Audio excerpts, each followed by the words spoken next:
பயிற்சியாளர்கள் அனைவருக்கும் வணக்கம். நான் உங்களின் சரவணன். பயிற்சியாளர்களே, நம்முடைய இதற்கு முன்பாக டிஎன்பிஎஸ்சியில் கேட்கப்பட்டிருக்கக்கூடிய கணித வினாக்களுக்கான விளக்கத்தை பார்த்துட்டு இருக்கோம். அதில் ஏற்கனவே டெக்னிக்கல் சர்வீஸில் ஒரு பார்ட் 1 வீடியோ பார்த்துருக்கோம். அதன் தொடர்ச்சியாக இது பார்ட் 2 வீடியோ. கவனிங்க. 2 சதுரங்களின் சுற்றளவுகள் முறையே 40 சென்டிமீட்டர் மற்றும் 32 சென்டிமீட்டர். 2 சதுரங்களின் பரப்பளவுகளின் வித்தியாசத்திற்கும் சமமான பரப்பளவு கொண்ட மூன்றாவது சதுரத்தின் சுற்றளவை காண்க. நிறைய சுற்றளவு தான் விட்டுருக்காங்க. ஆனால் கொஞ்சம் கூர்ந்து ஒரு ஸ்டெப் பை ஸ்டெப்பாக வந்தீங்கன்னா ஈஸியாக ஆன்சர் கண்டுபிடிச்சிடலாம். ஓகே, முதல் என்ன கொடுத்துருக்காங்கன்னா 2 சதுரத்துடைய சுற்றளவு கொடுத்துருக்காங்க. பார்த்தாலே புரியுதா? ஓகே, அப்போ முதல் சதுரத்தின் சுற்றளவு என்பது 40 சென்டிமீட்டர் என்பது. அதாவது இது ஒரு சதுரம்னு வச்சுக்கோங்க. இதில் சுற்றளவு அதாவது 40 அப்படின்றப்ப 4 பக்கத்தின் கூடுதல் தான் 40. அப்போ 40னா சதுரத்துக்கு 4 பக்கம் சமம் அப்படின்றப்ப 10ன்னு போட்டால் தான் 40 வரும். பாருங்களேன், சதுரத்தின் அந்த ஒரு பக்கம் வந்து 10 சென்டிமீட்டர் இருந்துச்சுன்னா 4 பக்கம். So 4 × 10 40 centimetre. ஓகே, அதே போல் ரெண்டாவது சதுரத்துக்கு சுற்றளவு பார்த்தீங்க அப்படின்னா 8 சென்டிமீட்டர் போட்டால் சரியாக 32 கரெக்டாக வரும். இந்த கணக்கில் கொடுத்துருக்கு 32 வந்துடும். ஓகே, இப்போ அடுத்து என்ன சொல்கிறாங்கன்னா 2 சதுரங்களின் பரப்பளவுகளின் வித்தியாசத்திற்கு சமமான பரப்பளவு கொண்ட மூன்றாவது சதுரத்தின் சுற்றளவு. 2 சதுரங்களின் பரப்பளவுகளின் வித்தியாசம்னு சொல்லிட்டாங்க. அப்போ 2 சதுரத்துடைய பரப்பளவு கண்டுபிடிச்சி மற்ற வித்தியாசத்தை பாருங்கள். இப்போ பக்கம் 10 அப்படின்னா அந்த சதுரத்துடைய பரப்பளவு பார்க்குறப்ப பக்கம் இன்ட்டு பக்கம் 100 ஸ்கொயர் ஃபீட்னு வரும். அதே போல் இங்கே 8 × 8 64ன்னு வரும். இந்த ரெண்டையும் வித்தியாசம் பண்ணணும் அப்படின்றாங்க. வித்தியாசம்னா கழிக்கணும். கழிச்சா 36. இதுதான் மூணாவது சதுரத்துக்கு பரப்பளவா. அப்போ பரப்பளவு எப்படி வரும்? பக்கம் இன்ட்டு பக்கம். அப்போ எந்த 2 நம்பரை பெருக்குன்னா 36 வரும்னு பார்க்கணும். அப்போ இங்கிட்ட 6 இங்கிட்ட 6 போட்டு பாருங்கள், 36 வந்துடுது. அப்போ இதுதான் அந்த சதுரமாக இருக்க முடியும். ஆனால் கேட்டிருக்க கேள்வி என்ன கேட்குறான்னா மூணாவது சதுரத்தின் பக்கம் கேட்கல, சுற்றளவு கேட்டிருக்காங்க. சுற்றளவுனா 4 பக்கமே 6 போடணும். போட்டிங்கன்னா 4 × 6 24 சென்டிமீட்டர் வரும். இதுதான் இந்த மூன்றாவது சதுரத்தின் சுற்றளவு. இப்போ நம்ம என்ன பண்ணணும் அப்படின்னா அந்த கணக்கில் கொடுத்துருக்க விஷயத்தை ஸ்டெப் பை ஸ்டெப்பாக சால்வ் பண்ணிட்டு வந்தீங்கன்னா ஈஸியாக ஆன்சர் வந்துடும். அடுத்த கணக்கு. ஒரு குடும்பத்தில் ஒரு குடும்பத் தலைவர், அவருடைய மனைவி, 2 மகன்கள் மற்றும் அவர்களுடைய மனைவிகள் உள்ளனர். ஒவ்வொரு மகனுக்கும் 2 மகள்கள் உள்ளனர் எனில் அக்குடும்பத்தில் உள்ள பெண்கள் எத்தனை பேர்? வினாவை கவனிக்கணும். அக்குடும்பத்தில் உள்ள மொத்தம் எத்தனை பேர் என்று கேள்வி இல்லை, பெண்களை மட்டும் தான் கேட்டிருக்காங்க. நீங்கள் வேகமாக போட்டுட்டு குடும்பத்தில் மொத்தம் எத்தனை பேர் எண்ணி போட்டிங்கன்னா அந்த ஆப்ஷன் இங்கே இருக்கும். அப்போ நீங்கள் தப்பாக போகிற மாதிரி ஆயிடும். அதனால் ஒவ்வொரு இதாக வாங்க. முதல் இடத்துனே குடும்பத் தலைவர் மற்றும் அவருடைய மனைவி. குடும்பத் தலைவர், தலைவி, ரைட்டுங்களா? தலைவர் இவங்க ஆண், இவங்க வந்து என்னது பெண். ஒரு சொன்ன கற்பனை பண்ணிக்கிங்க, இவங்க பெண். ஓகே, இதை வேணால் நம்ம வேறு இங்கில் எழுதுவோம், அப்போ தான் ஈஸியாக புரியும்னு நினைக்கிறேன். ரைட்டுங்களா? ஆமாம், இருங்க எடுத்துக்கிறேன்.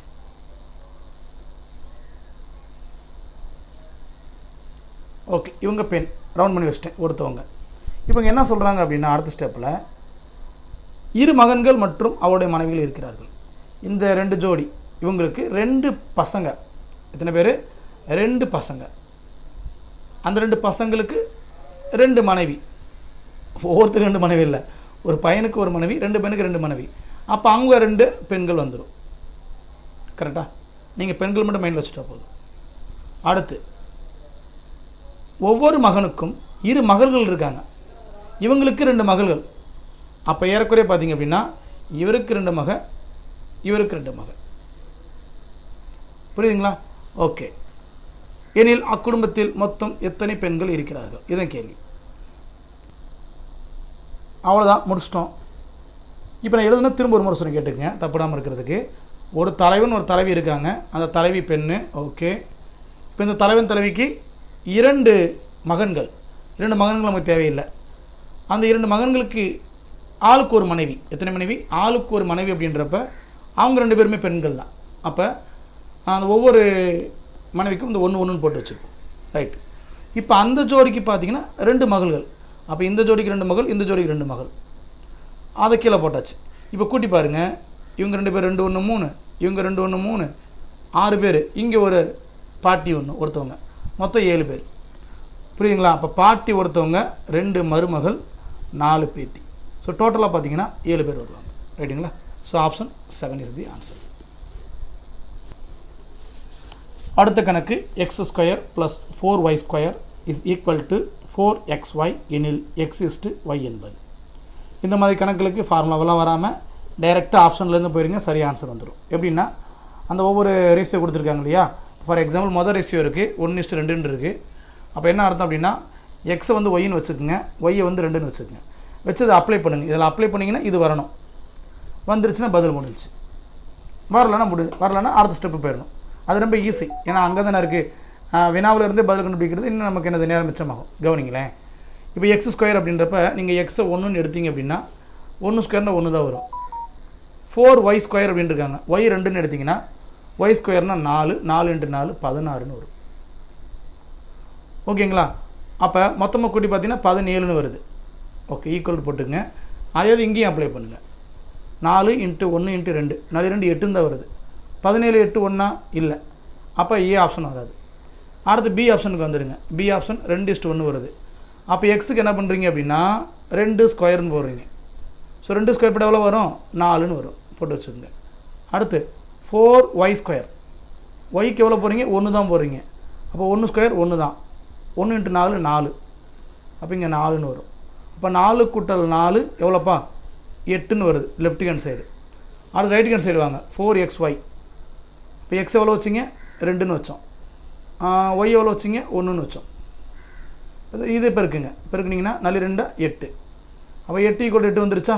அப்போ நம்ம எடுத்துக்கிட்ட ratio right. So B is the correct answer. இந்த மாதிரி எளிமையாக கண்டுபிடிச்சிருங்க. அதான் ஈஸி. அடுத்த கொஸ்டின். ஒரு கூட்டுத்தொடரில் 4வது மற்றும் 7வது உறுப்புகள் முறையே 3a + 2d 4a + 4d எனில் 19வது உறுப்பு என்ன? எப்பா எவ்வளோ பெரிய கணக்கு அப்படின்னு நினச்சிங்கன்னா அப்படிலாம் கிடையாது. ரொம்ப ரொம்ப ஈஸியான கணக்கு தான். ரைட். ஏன்னா கொடுத்துருக்காங்க. மொதல் பாருங்கள். 4வது உறுப்பு கொடுத்துருக்காங்க. 4வது உறுப்பு என்பது என்னப்பா? T4ன்னு எழுதுவாங்க. 4வது உறுப்புன்றப்ப T4 இங்கேயே எழுதுனப்பா. அது எவ்வளோன்னு பாருங்கள். 8a 3a மன்னிக்கும் 3a + 2d 3a + 2d. Okay. வேறு என்ன கொடுத்துருக்காங்க? 7வது உறுப்பு. So T7 = 4a + 4d. இப்போ நான் என்ன சொல்கிறேன் அப்படின்னா இந்த 2க்கு இடையில் என்ன தொடர்புன்னு பாருங்கள். 4க்கு அப்புறம் 7 வந்திருக்கு. இங்கே பாருங்கள் 3க்கு அப்புறம் 4 வந்திருக்கு. இங்கே 2க்கு அப்புறம் 4 வந்திருக்கு. என்ன அர்த்தம் அப்படின்னா இதுக்கப்புறம் அது 1 மட்டும் தான் கூடியிருக்கு. 3க்கு அப்புறம் 4 அடுத்தடுத்த நம்பர் வந்திருக்கு. ஆனால் இங்கே 1 விட்டு வந்திருக்கு. 2dக்கு அப்புறம் 3d இல்லை 4d வந்திருக்கு. இங்கே பார்த்தீங்கன்னா இடையில் 5 6 இல்லை 7 வந்திருக்கு. இப்போ இதை கற்பனையாக வச்சு நான் T10 எழுதுறேன்னு வச்சுக்கோங்க. இதை நான் எப்படி எழுதலாம்? இப்போ 3 4னா அடுத்து என்ன போட்டிருப்பேன்? 5a போட்டிருப்பேன். இங்கே 2 4னா அடுத்து என்ன போட்டிருப்பேன்? 6dன்னு போட்டிருப்பேன். ஓகே. ஒருவேளை நான் T13 எடுத்துருந்தேன்னா T13 4 × 3 7 7 × 3 10 10 × 3 13. T13 எடுத்து அது எப்படி எழுதியிருப்பேன்? 6aன்னு எழுதியிருப்பேன். 8dன்னு எழுதியிருப்பேன். ஓகேவா? அப்போ இதுக்கு அடுத்து எழுதுன எப்படி எழுதியிருப்பேன்? நான் இதுக்கு அடுத்து T16 எழுதியிருப்பேன். அதை எப்படி எழுதுவேன்? 7aன்னு எழுதியிருப்பேன். 10dன்னு எழுதியிருப்பேன். அதை அப்படியே அடுத்த ஸ்டெப் எழுதிட்டே போகிறேன். அது T19 19வது உறுப்பு. கேள்வி கேட்டது வந்துருச்சா? அப்போ அது என்ன பதில் வரும்? 7க்கு அப்புறம் 8a அந்த பக்கம் 2 கூடணும் 10dனா 12d. இப்போ இதான பதில். அவ்வளோதான்ப்பா கண்டுபிடிச்சிட்டோம்.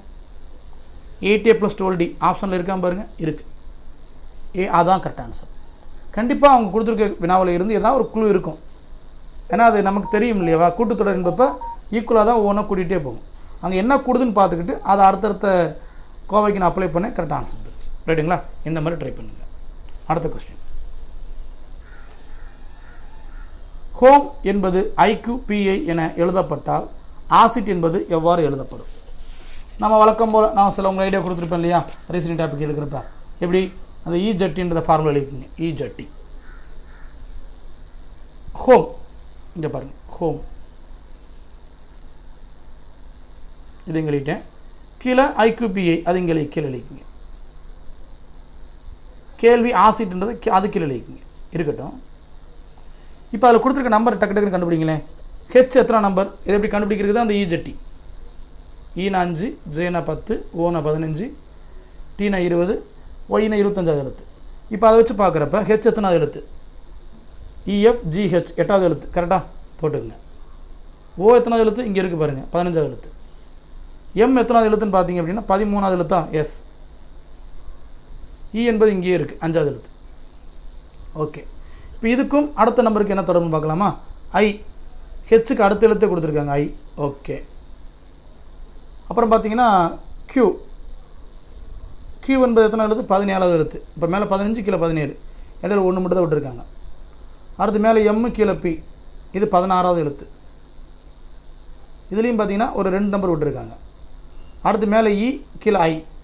ஐன்றது எத்தனை எழுத்து? இந்த முதல் இருக்குது பாருங்கள், 9வது எழுத்து.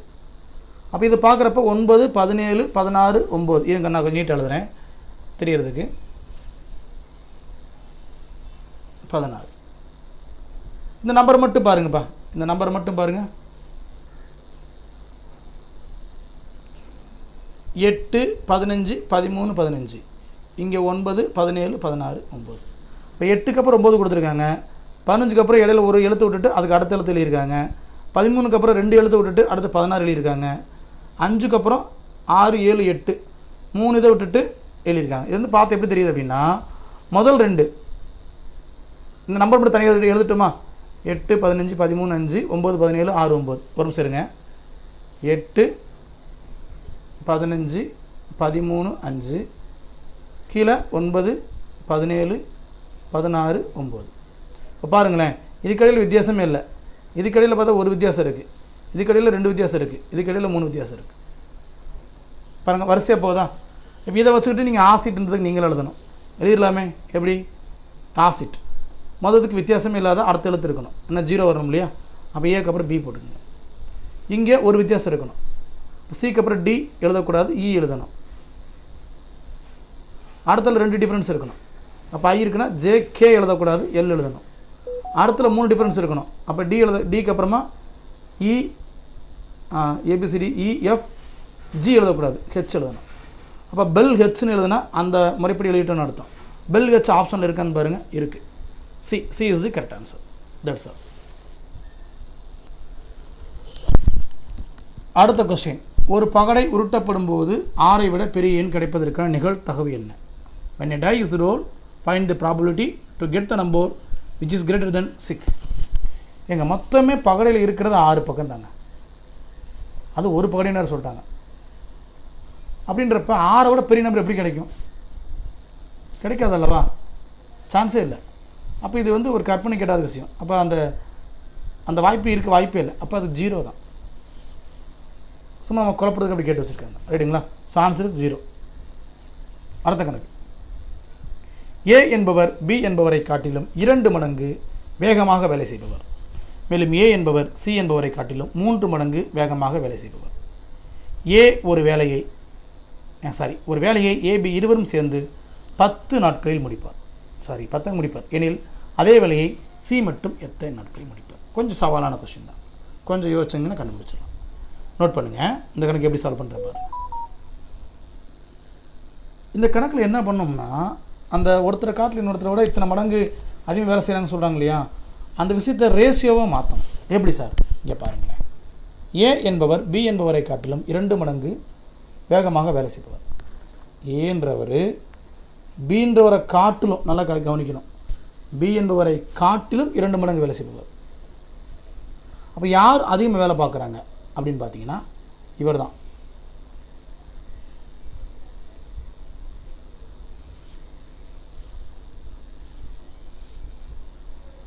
எழுத கரெக்டாக பாருங்கள். ஏ என்பவர் பி என்பவரை காட்டிலும் 2 மடங்கு வேலை செய்கிறார். கரெக்டு தானே? ஓகே. இப்போ இதுலேருந்து எப்படி ரேஷியோ கிரியேட் பண்ணுறேன்னு பாருங்கள். இப்போ இந்த 2 இந்த பக்கம் அனுப்பிடுங்க, பி இந்த பக்கம் கொண்டு வந்துடுங்க. அப்போ எப்படி கொண்டு வருது? ஏ பை பின்னு கொண்டு வாங்க. மறுபக்கம் இங்கே 1 இருக்கும். இந்த 2 அந்த பக்கம் போச்சுன்னா ஒருத்தரில் இப்படி வருமா? A by B is equal to 1/2ன்னு கிடைக்கும். ரைட்டுங்களா? அன்றைக்கும் ஒரு சின்ன திருத்தம் என்னென்னு பார்த்தீங்கன்னா, இதை பாருங்கள், இதை போட நான் தப்பாக போட்டிருக்கேன். ஏ என்பவர் பி என்பவரை காட்டிலும் 2 மடங்கு வேகமாக வேலை செய்கிறவங்க. அப்போ ஏ என்பவர் தான் அதிகம் வேலை செய்கிறார். அப்போ அவர் தனி. அவர் இப்போ இவருடைய வேலை, இந்த ஏ என்பவர் 2 மடங்கு வேலை, ஆனால் பீன்றவர் பார்த்தீங்கன்னா அவர் பார்த்து அந்த 2B போடணும். ஏன் சார் 2B இங்கிட்டு போடணும் அப்படின்னா, இவர் பார்க்குற அந்த 2 பங்கு வேலையை ஒருத்தர் பார்த்துறாரு. ஸோ 2Bன்றது 2 பங்கு வேலை. அந்த 2 பங்கு வேலையை ஏ ஒரு ஆள் பார்த்துறாரு. இதைத்தான் ஸ்டேட்மெண்ட்டில் கொடுத்துருக்காங்க. நான் மாற்றி போட்டேன்.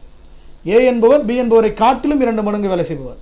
அப்போ அந்த பி வந்து 2 வந்து பி பக்கத்தில் தான் போடணும். Right, okay. இப்போ இதை கற்பனையை வச்சு ரேஷியோ உருவாக்குனீங்க அப்படின்னா A/B கொண்டு வந்தீங்கன்னா, இந்த B இந்த பக்கம் கொண்டு வந்தீங்கன்னா இங்கே இருக்க 1 அந்த பக்கம் போகும். அப்போ ஏற்கனவே அங்கே 2 இருக்குது, கீழே இப்படி வரும். ஸோ A/B, அதாவது A/B என்பதை 2:1 எழுதலாம். இது இப்படி எழுதலாம் இல்லையா? A/B = 2:1. சரியாச்சு. 2:1. இதை அப்படியே வச்சுக்கோங்க. அதே போல் அடுத்தது ட்ரை பண்ணி பாருங்களேன். என்னது? ஏ என்பவர் சி என்பவரை காட்டிலும் 3 மடங்கு வேலை செய்வார். அப்போ அதை எப்படி எழுதணும் அப்படின்னா, அது இப்படி தான், இப்போ தான் மாதிரி தான். A = 3C. அப்போ ஏ தான் வலிமையான வேலைக்கார மனுஷன். அப்போ இதையும் அதே மாதிரி மாற்றினீங்கன்னா A/C ஃபார்முலா போடுவீங்க. போட்டு என்ன கிடைக்கும்? 3:1 கிடைக்கும். ஓகே. அப்போ நம்ம அடுத்து என்ன பண்ணணும்? ஏ அதை கண்டுபிடிக்கிறது ஈஸி தான். நம்ம ஆல்ரெடி ரேஷியோ ப்ரொபோர்ஷன் இதில் பார்த்துருப்போம் இல்லையா? அந்த மெத்தடை ஃபாலோ பண்ணுவோம்.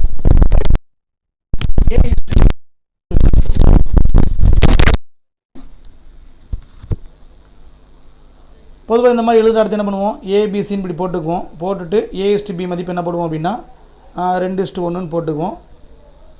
சாரி, A/B தானே, 2:1. அப்போ ஏக்கு நேராக 2ம் பிக்கு நேராக 1ன்னு போடுவோம். அடுத்து A/C வருது.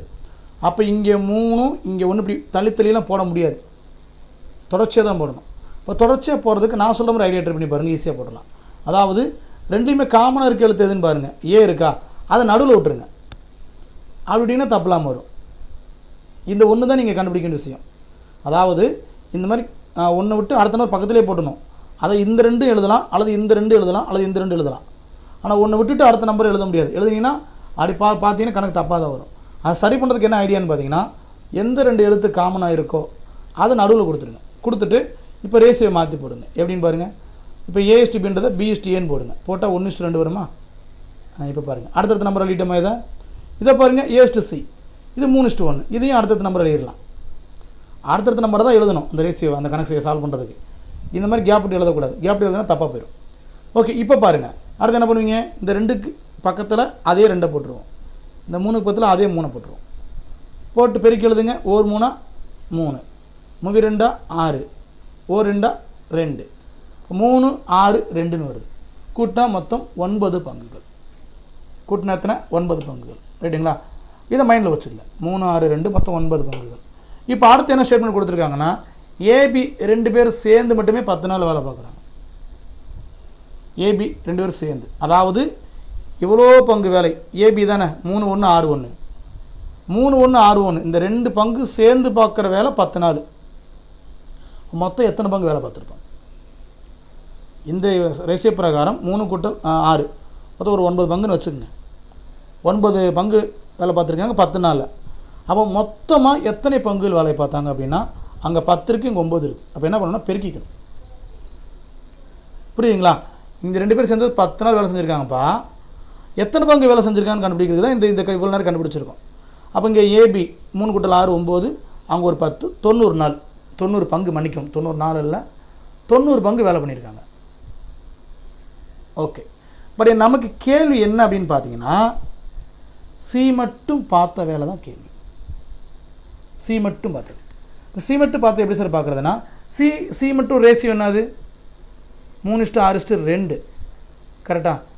அப்போ அவர் பார்த்த அந்த பங்கை, இது மொத்த பங்கு, இது 2 பேர் சேர்ந்து பார்த்த பங்கு, அதில் இந்த சி பங்கை மட்டும் நீங்கள் வகுத்துட்டீங்க அப்படின்னா சி மட்டும் எத்தனை நாள் வேலை முடிச்சா தெரிஞ்சு போயிடும். ஆனால் அவர் பங்கு தானே, இது பங்கும் 4 சேர்ந்தது, AB சேர்ந்தது. அதில் சிக்குரிய பங்கு மட்டும் நீங்கள் டிவைட் பண்ணிட்டீங்க அப்படின்னா உங்களுக்கு சி வேலை செஞ்ச எத்தனை நாள் தெரிஞ்சிடும். ஸோ 90 2ஆல் வகுத்துட்டிங்கன்னா ஆன்சர். ஸோ 45 நாள் வேலை செய்யணும். அவ்வளோதான், கண்டுபிடிச்சிட்டோம். இப்போ நம்ம என்னென்ன பண்ணோம் கொஞ்சம் ஒரு முறை திரும்ப ரீகால் பண்ணுறேன். முதல் பார்த்தீங்கன்னா கொடுத்துருக்கக்கூடிய அந்த ஸ்டேட்மெண்ட்டை ஒரு விகிதமாக மாற்றினேன். விகிதமாக மாற்றி எதை நடுவில் எழுதணும்னு முடிவு பண்ணிக்கிட்டேன். எதை நடுவில் எழுதணும் அப்படின்னா 2லேயுமே காமனாக இருக்க எழுத்தை நடுவில் வச்சு முடிவு பண்ணிக்கிட்டேன். முடி வச்சு கண்டுபிடிச்சிட்டு A/B/C 3 கண்டுபிடிச்சேன். அதில் மொத்த பங்கு எனக்கு தெரிஞ்சு போச்சு. மொத்த பங்குகள் அதாவது அதில் AB 2 பேர் சேர்ந்து செஞ்ச வேலை 10 நாள் சொல்லியிருக்காங்க. AB 2 பேர் சேர்றப்ப அவங்களுக்கு 9 பங்கு வந்தது. அப்போ இங்கே 10 நாள் 9 × 10 பங்குகளையும் நாட்களையும் பெருக்கினீங்கன்னா அவங்களுடைய மொத்த பங்குகள் கிடச்சிடும். ஸோ 90 பங்குகள் கிடச்சது. இப்போ இந்த 90 பங்குலேருந்து C மட்டும் செஞ்ச நாள் எப்படி கண்டுபிடிக்கிறது அப்படின்னா, C உடைய ரேஷியோ விகிதம் இருக்கு இல்லையா, அதால் டிவைட் பண்ணாலே போதும். C மட்டும் செஞ்ச நாட்கள் தெரிஞ்சு போயிடும். ஸோ டிவைட் பண்ணி 45, அதான் ஆன்சர். இதை மறந்துடாதீங்க, இந்த ஸ்டெப்ஸை மறந்துடாதீங்க. இதே மாதிரி மாடல் எது வந்தாலும் இதே ஸ்டெப்பில் போடுங்க, ஆன்சர் வந்துடும். அடுத்து கணக்கு கவனிங்க. 156 கீழே கொடுக்கப்பட்டுள்ள விவரங்களுக்கு கூட்டு வட்டியை காணுங்க. காம்பவுண்ட் இன்ட்ரெஸ்ட் கேட்டிருக்காங்க. அசல் ரூபாய் 12,000, ஆண்டு வட்டி வீதம் R = 8%, N = 2.25 2 × 1/4 ஆண்டுகள். ஆண்டுக்கு ஒரு முறை வட்டி கணக்கிடப்படுகிறது. சரி, என்ன கேட்குறாங்க? கூட்டு வட்டியை கண்டுபிடிச்சு சொல்லியிருக்காங்க. இதுக்கு ஃபார்முலா இருக்குது, ஃபார்முலா அப்ளை பண்ணி கண்டுபிடிக்கலாம். காலாண்டுகளுக்கு தனி ஃபார்முலா உங்களுக்கு சார் சொல்லியிருப்பார். பட் என்னை பொறுத்த மட்டுக்கும் இந்த மாதிரி கணக்குகளை நான் எப்படி போவேன்னு சொல்லிவிடுவேன். எப்படி போவேன் அப்படின்னா, தனி வட்டி ஃபார்முலாலே போயிடுவேன். மொத்தம் 2.5 ஆண்டு தானே, பெருசாக அதிகமான ஆண்டுகள் கொடுக்க மாட்டாங்க. அப்போ என்னென்ன ஸ்டெப் பை ஸ்டெப்பாக போயிடுவோம். முதல் வருஷம் எவ்வளோன்னு பார்ப்போம், ரெண்டாவது வருஷம் எவ்வளோன்னு பார்ப்போம், அடுத்து காலாண்டுக்கு மட்டும் எவ்வளோன்னு பார்ப்போம். 3 சேர்த்து ஆட் பண்ணுங்கள், கூட்டு வட்டி தெரிஞ்சு போயிடும். எல்லாம் ஒன்று தான். என்ன அப்படின்னா, அந்த கூட்டு வட்டியை போகிறப்போ அந்த ஃபார்முலா கொஞ்சம் என்னென்னு பார்த்தீங்கன்னா குருசியலாக இருக்கும். அப்படின்றப்ப நம்ம என்ன பண்ணிவிடுவோம் அப்படின்னா தடுமாறிடுவோம். அதுக்காக தான் சொல்கிறேன். இப்போ நான் இந்த மெத்தில் போகிறேன் பாருங்கள், சரியாக வரும் பாருங்கள். தனி வட்டி ஃபார்முலா வச்சு பண்ண போகிறேன். தனி வட்டி ஃபார்முலா என்னது? PNR/100. அப்போ அசல் எவ்வளோன்னு பார்த்தீங்கன்னா 12,000. ஓகே, ரேட் ஆஃப் இன்ட்ரெஸ்ட் அவங்களே கொடுத்துட்டாங்க 8/100. 8%னா 8/100. ஆண்டுகள் இங்கே 2.5 ஆண்டு இருக்கா. நான் மொதல் வருஷத்துக்கு மட்டும் பார்க்க போகிறேன். அப்போ மொதல் வருஷம்ன்றப்ப × 1, அதை போட்டாலும் ஒன்று தான், போடலனாலும் ஒன்று தான். ஓகே, இப்போ இதுக்கு நான் வட்டி கண்டுபிடிக்கணும். இது ஈஸி தானே. எப்படி? 2 0 அடித்தாச்சு. 8 × 120 எவ்வளோ வரும்? 960 ரூபா வரும். இதுதான் மொதல் வருஷம் விழுந்த வட்டி. இதுக்கு 12,000க்கு. அப்போ அடுத்த வருஷத்தில் முதல் மாறும். 12,000 கூட்டிக்கணும், இந்த வட்டியும் கூட்டிக்கணும். கூட்டிங்கன்னா 12,960 வரும். ஓகே, இப்போ வட்டி மாறப்போதா? இப்போ வட்டி மாறல, அதே வட்டி தான். ஆனால் அது முழு வருஷம், அதனால் அப்படியே தான் வரும்.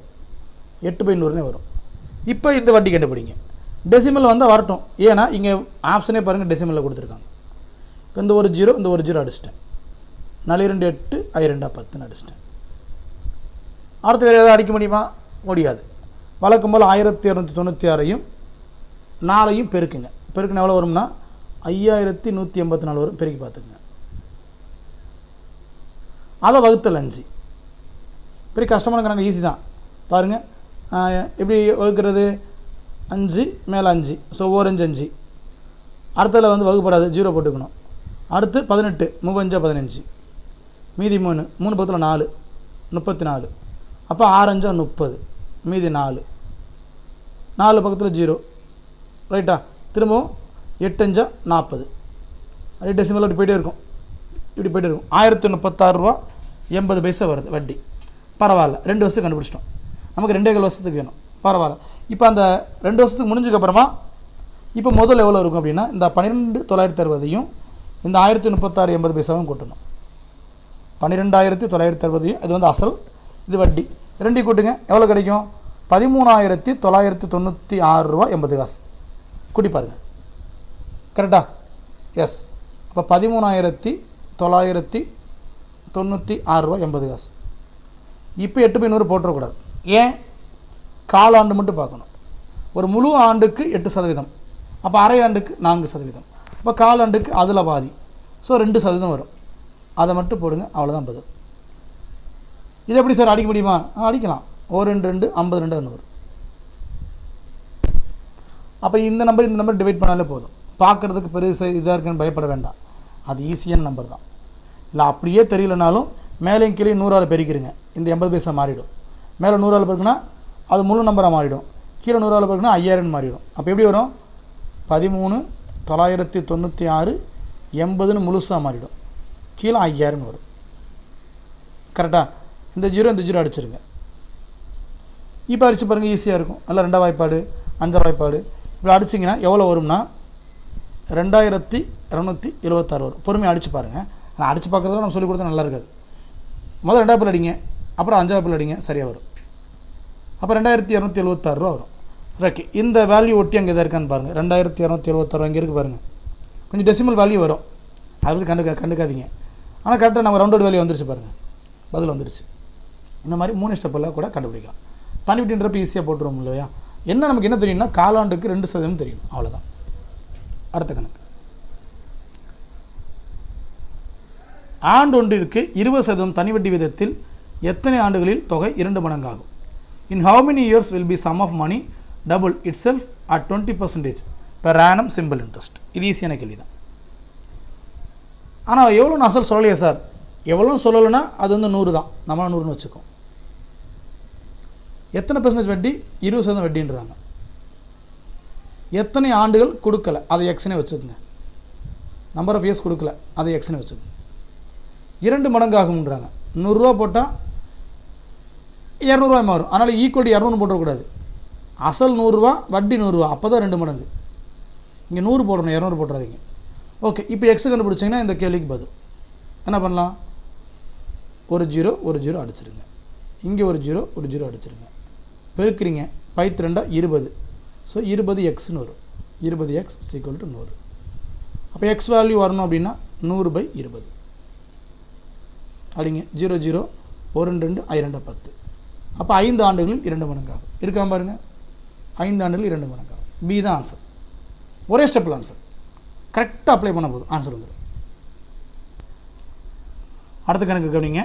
தேர்வில் மாணவர்கள் அறிவியலில் 80%, கணிதத்தில் 85% தேர்ச்சி பெற்றனர் மற்றும் அறிவியல், கணிதம் ஆகிய இரு பாடங்களிலும் 75% தேர்ச்சி பெற்றனர். 2 சேர்த்து 40 மாணவர்கள் 2 பாடங்களிலும் தேர்ச்சி பெறவில்லை. இதில் தேர்வு எழுதிய மாணவர்களின் எண்ணிக்கை எவ்வளவு? ஸோ இந்த மாதிரி கணக்குகளுக்கு என்ன பண்ணலாம் அப்படின்னா 2-3 மெத்தட் ட்ரை பண்ணுவாங்க.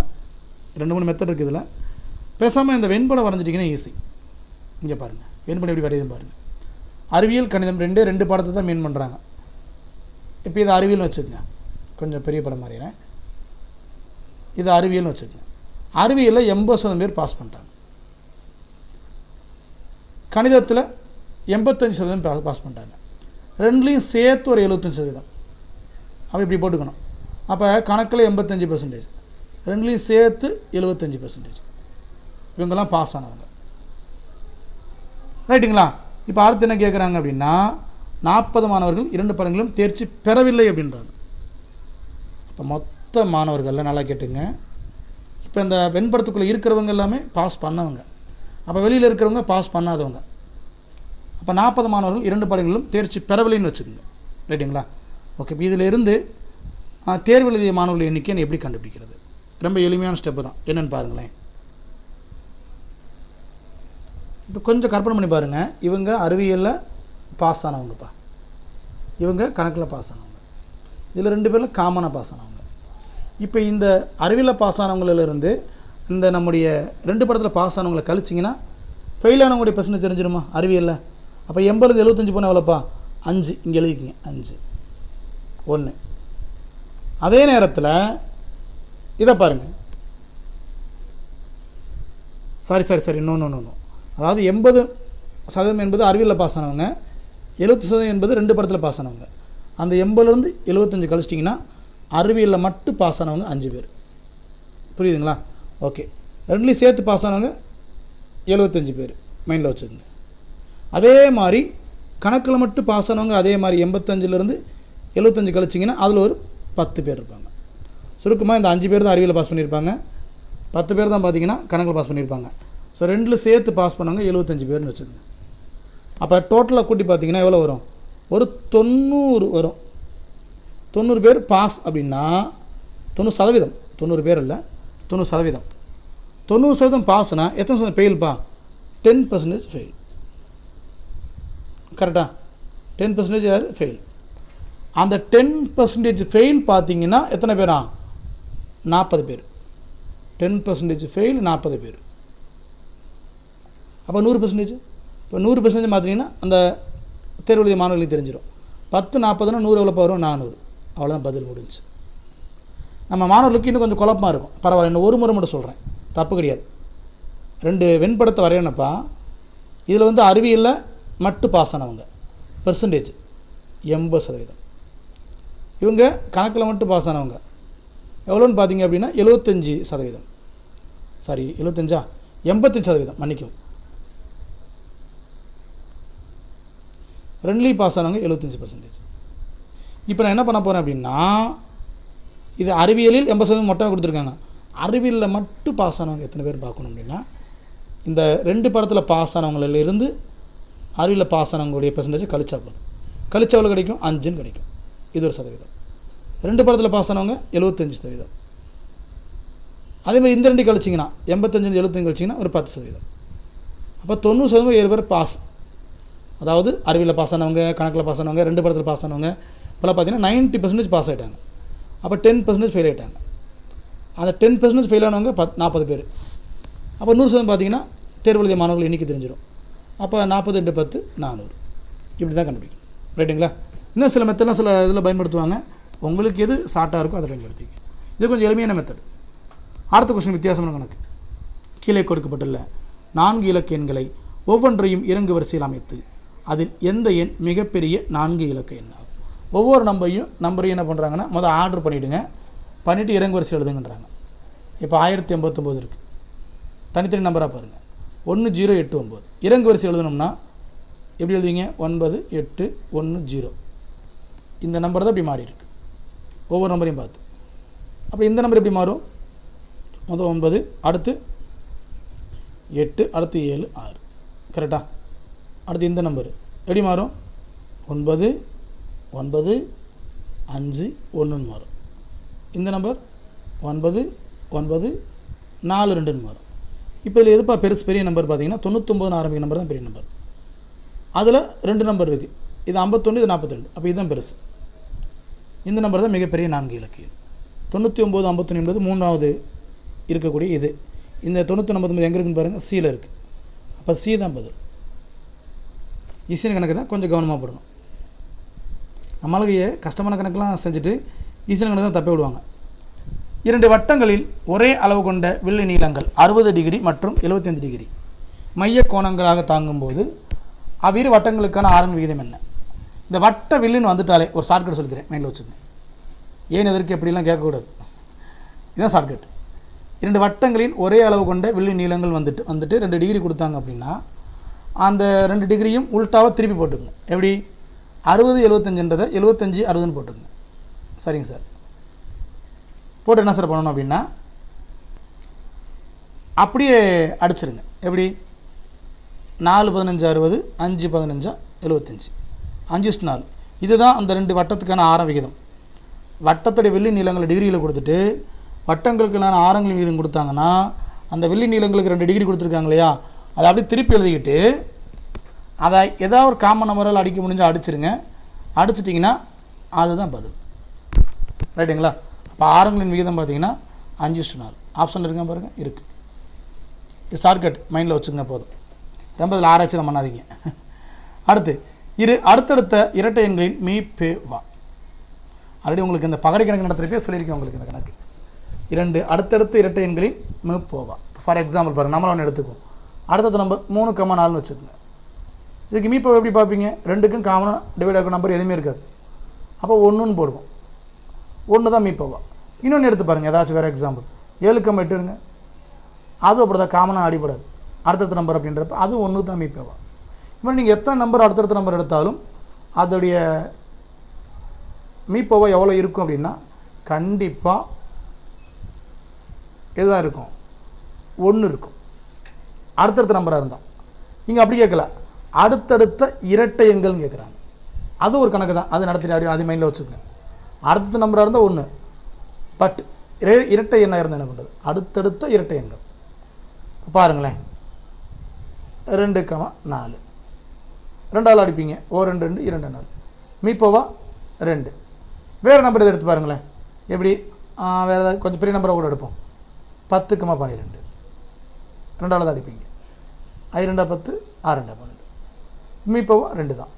அப்போ அடுத்தடுத்த ரெண்டு நம்பருடைய மீப்போவான்னு கேட்டால் 2, அடுத்தடுத்த எண்கள் கேட்டால் 1. ரைட்டுங்களா? அது கொஞ்சம் மைண்டில் வச்சு. ஓகே, இப்போ இதே மாதிரி பல ஷார்ட்கட்டுகளோட அடுத்த கொஸ்டின் மீட் பண்ணுறேன். கிளாஸை பற்றி ஃபீட்பேக் கொடுங்க. நல்லா இருந்தால் லைக் பண்ணுங்கள். தேங்க்யூ.